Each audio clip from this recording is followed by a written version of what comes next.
권리금이라는 요소가 돈을 몇 천만 원을 아끼고 할 수도 있고 혹은 몇 억을 벌고 시작할 수도 있는 중요한 요소란 말이야. 그 정도의 기준을 세워서 바닥 권리금을 줘야지 맹목적으로 그냥 여기 자리 좋으니까 여기 2억이라고 하는데 여기 들어가겠다 이런 식으로 들어가면 안 된다는 거야. 대표님, 장사에서 권리금이란 게 너무 중요한 것 같은데 오늘 권리금에 대해서 설명해 주실 수 있나요? 그러면 오늘은 내가 권리금에 대해서 어떤 권리금이 있고 권리금을 산정하는 방식 이런 것들에 대해서 한번 얘기를 한번 해볼게. 이번 영상에서는 이 권리금에 대한 얘기를 아주 자세하게 좀 얘기를 해줄 거고 특히나 이제 바닥 권리금을 어떠한 근거로 들어갈 수 있는지를 대해서 자세하게 얘기를 해줄 테니까 영상을 끝까지 한번 시청해 줬으면 좋겠어. 장사를 이제 시작함에 있어서 이 권리금을 아끼고 시작하면 출발선부터 많은 것들이 달라진단 말이지. 너는 권리금이 뭐라고 생각해? 부동산 프리미엄 같은 거 아닌가요? 약간 그 비슷한 개념이야. 일단 제일 중요한 걸 때 이 권리금이라는 게 보호받을 수 있냐? 우리 상가임대차 보호법이라는 게 있어. 상가임대차 보호법이라는 거는 10년 동안 이 건물주가 임차인을 쫓아내지 못하게 하는 법적인 테두리야. 그러니까 어떻게 보면은 10년 동안은 권리금을 지킬 수 있다 라는 맥락이라고 보면 돼. 근데 10년 차가 넘어서 계약기간이 만료되면 이 권리금은 없어질 수도 있는 돈이다 라고 우리가 일단 생각을 하고 가면 돼. 자, 이제 그럼 권리금에는 크게 영업 권리금, 바닥 권리금, 그 다음에 시설 권리금이라는 게 있어. 자, 첫 번째로 이제 영업 권리금이라는 건 무엇이냐? 우리가 이제 장사를 열심히 하고 있는 가게야. 근데 이거를 내가 그대로 인수를 하고 싶은 사람이 있어. 그러면은 이 영업 권리금이라는 거를 주면서 인수를 이제 하게 될 거야. 왜냐면 예를 들면 이 매장이 월에 1억 정도를 팔고 순이익이 1,500이 남는다라고 보면 이 사람 입장에서 그대로 이걸 인수를 해서 하면 좀 안전하게 할 수 있는 거잖아. 그리고 어차피 창업을 하게 되면 인테리어비 뭐 기타 등등등 비용이 다 나갈 것이고 그럼 이제 우리가 보증금만 빼고 이 매장을 인수하는 비용이라고 생각하면 될 것 같아. 그래서 보통은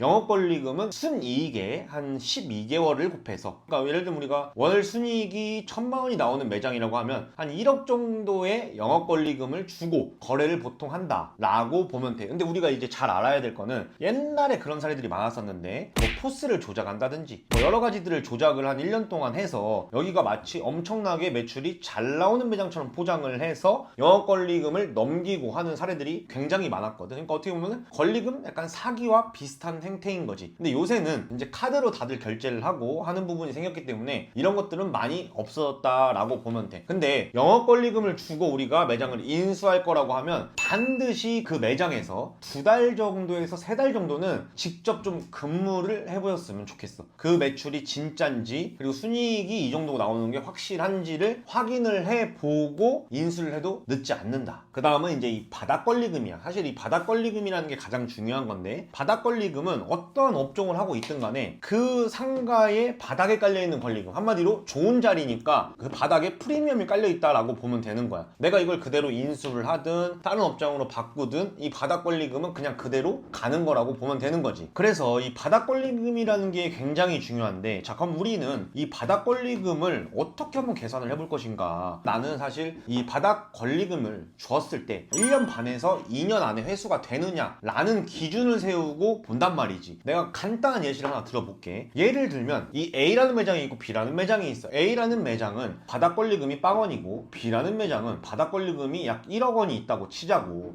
이걸 한번 18개월로 나눠보자고. 1억을 18개월로 나누면 그럼 월 약 550만 원 정도의 순이익을 더 내야 돼. 이 자리보다. 우리가 그 계산을 한번 해봐야 한다는 거야. 그러면 18개월 안에 이 권리금 회수가 된 거니까 안전하다라고 오히려 보여지는 거고. 자, 그러면 우리가 550만 원을 더 벌려면 여기서 6천을 팔아서 한 500이 남는다고 하면 이 자리에서 한 7,500에서 8,000 정도를 팔면 500을 더 남길 수가 있거든. 자, 그러면 이 자리는 권리금 빵원인데 내가 한 5천, 6천을 팔 수 있느냐를 계산해보고 만약에 이 아이템으로 내가 이 자리로 와서 월에 한 1, 2천 정도를 더 팔 수가 있다 라는 확신이 있으면 이 자리에 바닥 권리금을 주고 들어가도 된다라는 거야. 그래서 어떻게 보면은 바닥 권리금 같은 경우는 이제 좋은 자리의 프리미엄인 거니까 장사를 좀 했던 사람들이거나 혹은 장사를 할 줄 아는 사람들이 오히려 바닥 권리금을 주면서 들어가는 경우들이 더 많아. 왜냐면 이 권리금 빵원이라는 곳은 권리금이 없는 이유가 있는 거고 그만큼 내가 마케팅이라든지 뭔가에 대한 노력들을 훨씬 더 많이 해야 될 거야. 그러면 그 비용도 더 들어가는 부분이 있을 것이고 근데 이 자리는 이미 권리금을 주고 들어간 자리이기 때문에 어느 정도 안정성이 이미 확보된 자리야. 그리고 아이템만 확실한 확실하다고 하면 내가 더 팔 수도 있다라는 확신이 드는 거고, 나도 사실은 어느 정도의 권리금이 있는 자리를 들어가서 장사하는 게 훨씬 더 안전하다라고 생각해. 근데 이제 권리금도 당연히 따져봐야겠지. 우리가 이제 권리금을 또 알아볼 수 있는 어플 중에 권리맵이라는 어플도 있고 다양하게 있는데, 권리금을 통해서 여기는 권리금이 얼마고 여기는 권리금이 얼마고,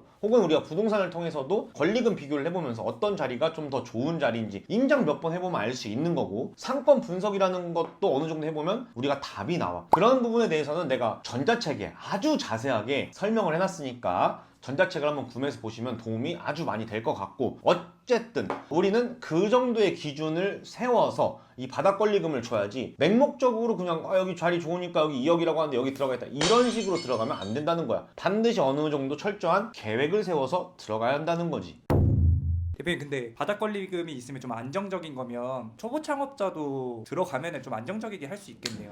나는 사실 초보 창업자일수록 당연히 바닥 권리금이 들어가 있는 어느 정도 안전한 자리로 가는 게 훨씬 낫다라고 생각을 하는데, 문제는 이 우리 초보 창업자 사장님들 같은 경우는 돈이 부족해서 결국은 안 좋은 자리를 선택하게 되고, 그러다 보면은 당연히 장사가 안 되는 거고 악순환의 연속이란 말이야. 그러니까 우리 부익부 빈익빈이라는 말도 있고, 결국 돈 있는 사람이 돈을 벌고 선순환 구조가 계속 나오고 여기는 악순환 구조가 계속 나오는 그런 사례들이 지금 이 시장에서 어마어마하게 많이 보이는 거지. 그래서 실제로 내가 컨설팅 가보고 하면은 야, 이 자리는 엄청난 노력을 해야겠다라는 자리들을 가서 장사를 하는 사장님들이 보통 다 초보 사장님들이야. 그리고 자리라는 거는 한 번 정해지면 다시 바꾸는 게 거의 불가능한 거란 말이야. 그래서 어떻게 보면 첫 단추이기도 하고 가장 중요한 부분이기도 해. 그럼 진짜 어떻게든 일단 돈을 많이 모으고 시작하는 게 제일 안전한 거예요. 그러니까 그러니까 내가 뭐 예산이 1억이 있어 이러면은 그 1억에 맞춰서 하다 보면은 이제 안 좋은 자리로 빠지게 되는 거거든. 그럴 때는 평수를 과감하게 줄여서라도 좋은 자리로 가는 게 훨씬 더 안전한 길이다. 물론 아이템에 따라 다르겠지만 나는 그런 관점으로만 봐. 내가 만약에 직영을 한다고 하면 나는 무조건 권리금 있는 데를 들어가지. 그리고 이제 바닥 권리금이 좋은 자리들은 웬만하면 사라지지 않아. 내가 왜 이거를 이렇게 말씀드릴 수 있냐면, 이 강남역 인근은 벌써 이미 2억 3억씩의 권리금들이 다 형성이 돼 있는데, 그 중에서도 이제 메인 골목에 있는 자리들은 코로나 시기에 거기가 이제 한 3, 4개월 정도 문을 닫고 그냥 철거는 안 한 상태로 있었단 말이지. 근데 한 3, 4개월 있으니까 결국은 나가더라고. 근데 거기가 권리금이 4억짜리야. 그러니까 문을 닫고 월세 3천인데도 불구하고 그냥 한 3, 4개월 있으면 어차피 권리금을 받을 수도 있는. 그러니까 바닥 권리금이라는 거는 그 상권이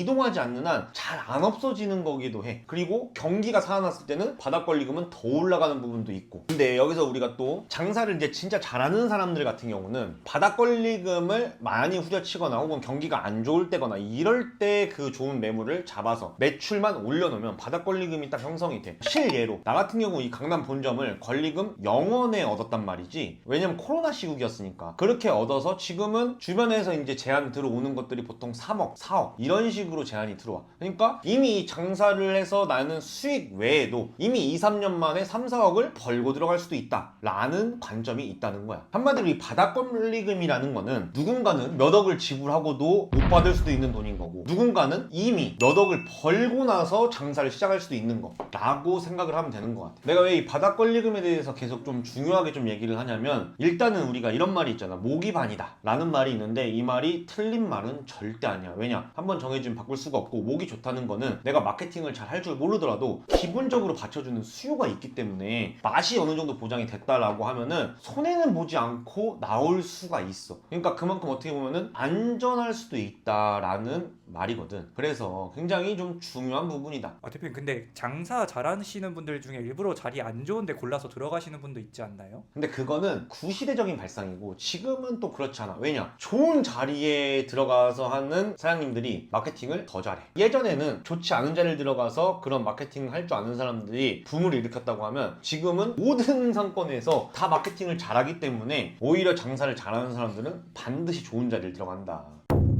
자, 그리고 이제 마지막으로 이제 시설 권리금인데, 시설 권리금은 말 그대로 뭐 바닥 권리금이나 영업 권리금이 없는 데인데, 뭐 인테리어가 잘 돼 있거나 주방 기물이나 이런 것들이 다 뭐 상태가 좋거나 할 때 그 시설에 대한 비용을 주고 들어가는 거야. 그러니까 한마디로 배달업종들에서는 이런 것들이 많이 있었는데, 배달업종을 하려면 보통 아무것도 없는 상태에서 새로 하려면 약 한 3천만 원 정도의 비용이 들어가. 뭐 주방 공사도 해야 될 것이고 간판 해야 될 것이고, 그 다음에 각종 기물들 이런 거 구매하고 여러 가지 전기 공사하면 보통 한 3천만 원 정도가 들어가는데 여기가 이제 장사가 잘 안 돼서 이제 매물이 나와 있는 경우들 이런 데들에 이제 1,000만 원을 주고 내가 인수를 하면 내가 필요한 뭐 몇 가지만 구매를 하면 되니까 3,400만 원 정도의 추가 비용만 발생하면 된다는 거지. 그럼 이런 경우는 이런 데 시설 권리금을 주고 들어가는 게 나한텐 더 득이 되는 경우들이 있어. 이럴 때 우리가 시설 권리금을 주고 들어간다. 두 번째로는 이제 우리 업종 변경의 형태로 들어갈 때, 예를 들면 우리 192사업자거리 같은 경우가 실제로 이제 새로 하려고 할 때만 5, 6천만 원 정도가 들어간다고 하면 여기가 만약에 벽체도 살릴 수 있고 천장도 살릴 수 있고 냉난방기도 있고 바닥도 살릴 수 있고 주방도 이미 있다 라고 하면 우리가 필수로 필요한 기물들만 사서 어느 정도 들어가면 되고 간판 정도만 교체를 하면 되잖아. 이럴 때는 실제로 우리 정동점 같은 경우 1,500만 원 정도의 비용으로 새로 오픈을 했었고, 명동점 같은 경우도 원래는 횟집이었는데 기본적인 것만 바꾸면서 한 2,500만 원 정도의 비용으로 업종 변경을 한 사례가 있어. 그러니까 이런 업종 변경을 할 때 좀 유용한 것들이 이제 시설 권리금이다 라고 보면 되는 거야. 그래서 어떻게 보면 프랜차이즈를 우리가 또 선택을 할 때에는 무조건 새로 해야 됩니다 이런 데보다도 있는 거를 최대한 살려서 해드릴 수 있습니다 이런 데를 선택하는 게 좀 더 좋을 수 있다는 거지. 그러면 벌써 우리가 여기서만 2, 3천만 원 정도의 비용이 세이브를 하고 들어가는 부분도 있다. 대표님, 그러면 그 시설을 살릴 수 있다는 그런 기준은 어떻게 보나요?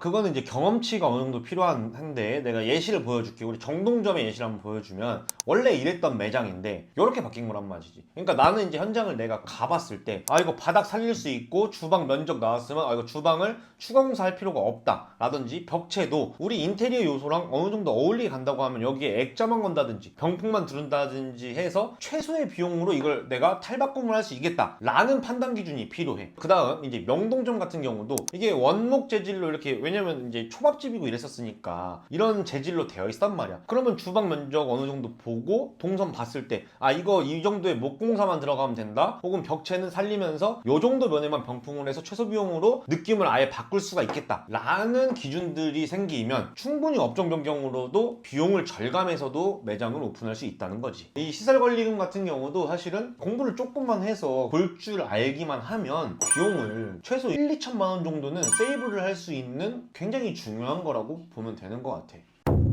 권리금은 어떻게 파악을 하면 되나요? 좀 내가 발품도 많이 팔아보고 그 비교 분석을 할 줄 알아야 좀 볼 수 있는 눈이 생기는 것 같아. 그리고 나 같은 경우는 뭐 네이버 부동산이라든지 뭐 그다음 권리맵이라든지 뭐 이런 거를 통해서 권리금들을 항상 수시로 좀 보는 습관들이 있단 말이야. 그러다 보니까는 이 자리가 이 정도면 싸다 비싸다라는 게 바로바로 나오는 거지. 그래서 우리 영상을 보는 사장님들도 그런 것들과 친해지면은 권리금이 이게 괜찮은 건지 아닌지를 바로바로 알 수가 있다. 그리고 가장 중요한 건 결국은 좀 발품을 좀 팔아야 되는데, 이 자리가 말도 안 되게 권리금이 뭐 예를 들면 1억짜리인데 권리금이 막 2천, 3천에 나오는 경우들이 진짜 간혹 존재하거든. 이런 것들이 이제 기다린 사람한테 오는 약간 복 같은 거라고 보면 되는 것 같아. 나도 아까 말했잖아. 본점 권리금 0원에 주었다고. 그러니까 그게 누군가는 운이 좋았다 라고 얘기하지만 그만큼 발품을 판 사람한테 그런 기회들이 반드시 온다.